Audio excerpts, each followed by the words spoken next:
Olá, caríssimos alunos do nosso curso de Física, tudo bem com vocês? Eu sou André Rodrigues e na aula de hoje a gente vai falar um pouco sobre os elementos de circuitos elétricos. Os elementos de circuitos elétricos estão lá abordados na página 77 do nosso livro de Física 3 do Buongiorno. Então, se você não abriu ainda, meu amigo, não perca tempo.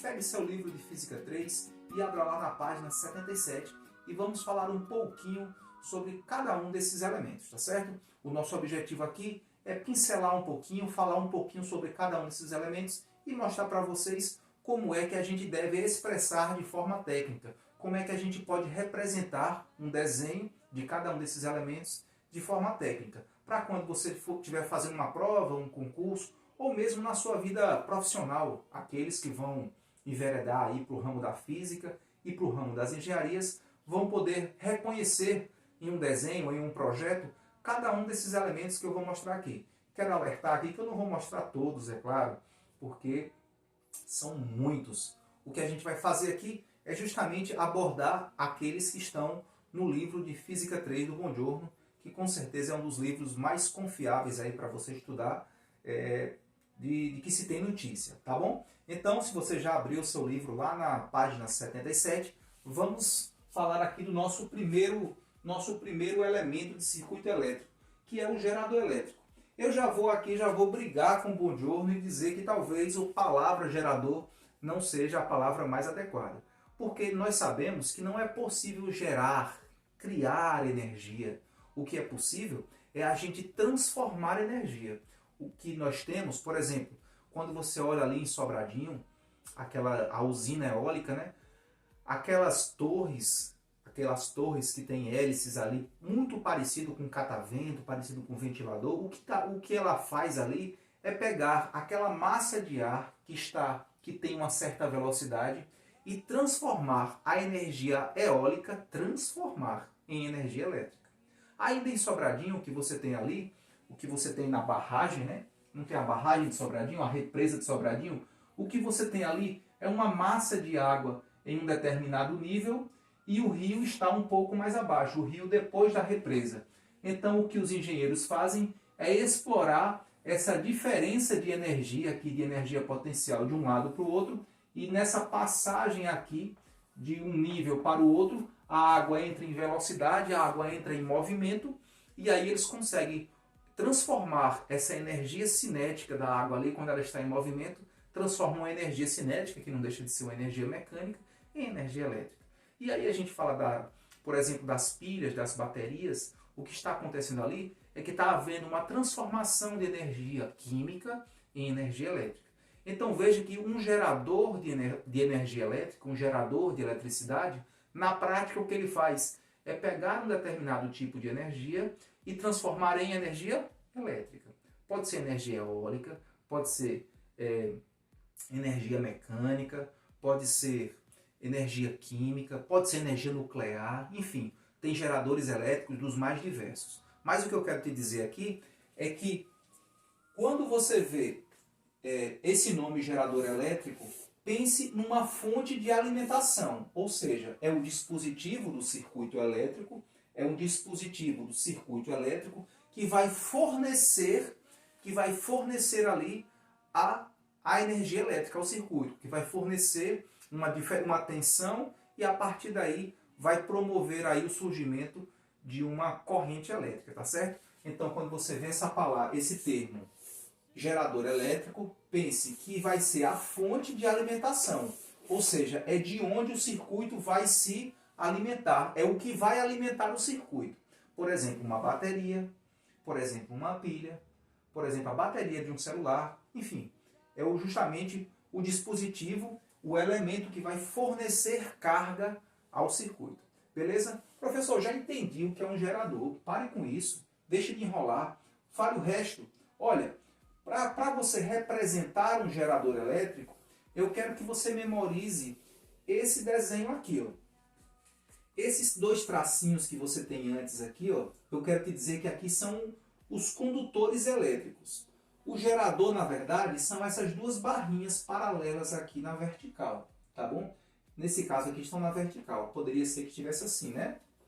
Poderia vir assim, professor? Poderia, mas agora você já sabe que as barrinhas estão na horizontal. Mas no caso desse desenho aqui, as barrinhas que representam a fonte de alimentação, que representam o gerador elétrico, são essas duas barrinhas aqui, ó, uma maior e uma menor. Essas duas barrinhas aqui, elas representam a fonte de alimentação, tá bom?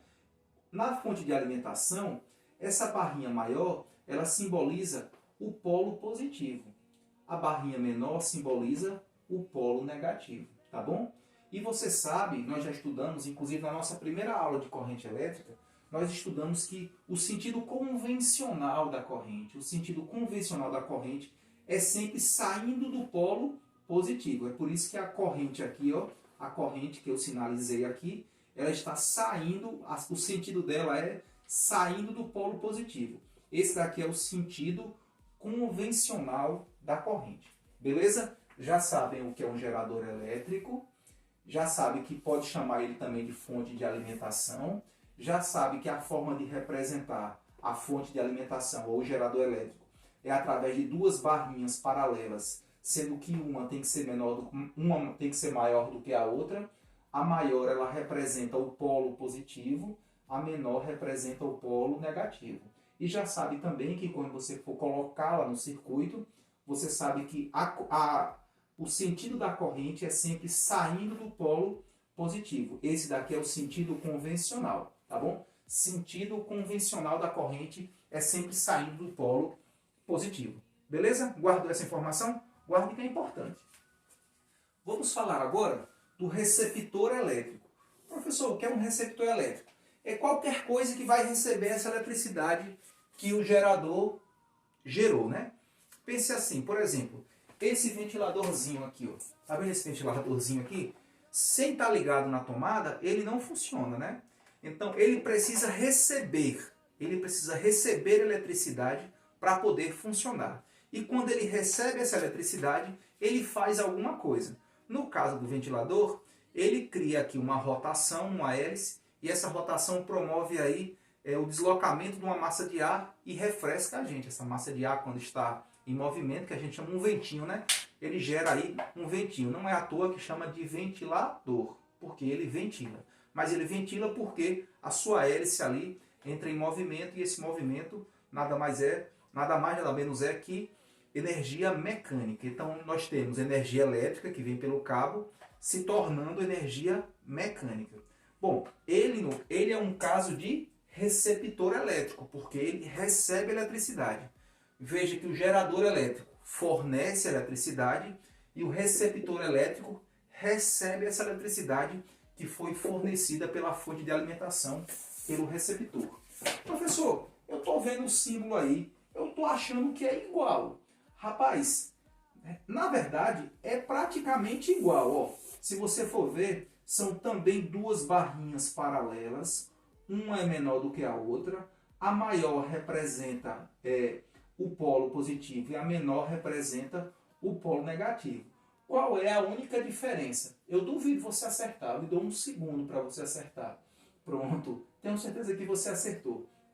A única diferença da representação do gerador elétrico para o receptor elétrico é que no gerador elétrico, a corrente, o sentido da corrente é saindo do polo positivo.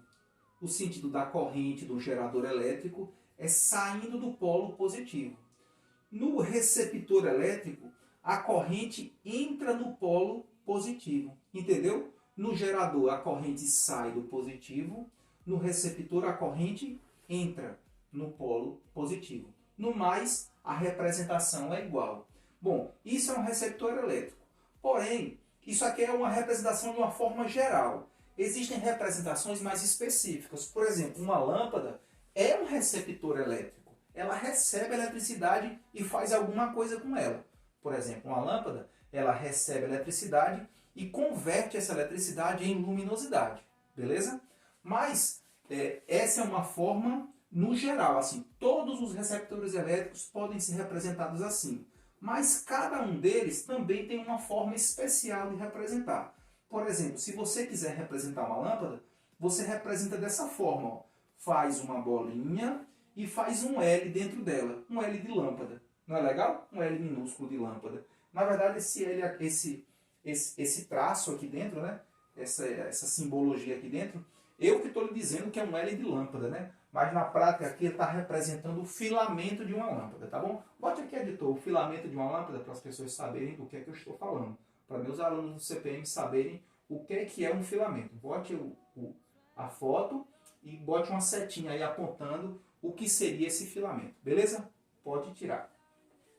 Tranquilo, continuando com nossa aula aqui, vamos falar de resistor. Resistor, como eu falei na aula passada, o que tem dentro lá do seu chuveiro, o dispositivo, né, o coração do seu chuveiro elétrico, seu chuveiro que esquenta a água lá, é justamente um resistor elétrico. O resistor elétrico, a única função dele é gerar calor. Ele gera calor, tá bom? Ele transforma a energia elétrica que passa por ele em calor. E esse calor é cedido para a água que passa, que banha, que ele fica imerso, né, submerso em água. Quando você liga o chuveiro, automaticamente a resistência é alimentada, o resistor é alimentado e esse resistor gera calor.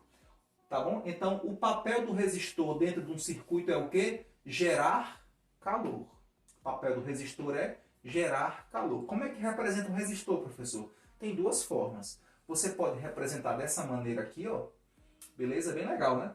Você vem assim, faz um traço e faz ali alguns... O professor precisa ser exatamente desse jeito aqui? Não, você pode fazer com um só, sei lá, com dois.